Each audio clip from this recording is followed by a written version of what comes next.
Eagle পাখিরা তোমরা কোথায়? সবাই এই মানুষটার উপরে ঝাঁপিয়ে পড়ো। মহারাজের করা নির্দেশ। না, তোমরা এমনটা করো না। না না, তোমরা আমাকে ছেড়ে দাও। এমনটা করো না দয়া করে, আমাকে যে বাঁচতে হবে।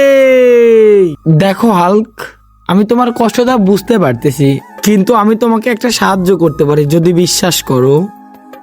কিন্তু তুমি তো এই ড্রাগনের একজন চামচা, তোমাকে কিভাবে বিশ্বাস করি? তুমি আমাকে বিপদে ফেলে দিবে। আমি ছোট থাকতে এই ড্রাগনটা আমাকে তুলে এনেছিল এবং সেই থেকে আমাকে তার চামচা করে রেখেছে, কিন্তু আমার কিছু করার নেই।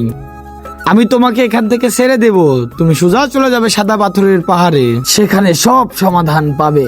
এখন তুমি সোজা চলে যাও, কিন্তু পিছনে তাকাবে না। ঠিক আছে, আমি গেলাম। অনেক তো রাত হয়ে গেছে, এত রাতে আমি কোথায় যাব? দৌড়ে একটু সামনে গিয়ে ঘুমিয়ে তারপর সকালে যাব। আমি খুবই ক্লান্ত। মহারাজ, আপনার জেলখানায় বন্দি থাকা পুরুষ লোকটা পালিয়েছে। আমরা কিছু জানি না সে কোথায় গেছে, দয়া করে আমাদেরকে কিছু বলবেন না। ওই লোকটা কোথায় গেছে তাড়াতাড়ি ধরে আনো, না হলে তোমাদের সবাইকে আমি জ্বালিয়ে পুড়িয়ে ছারখার করে দেব।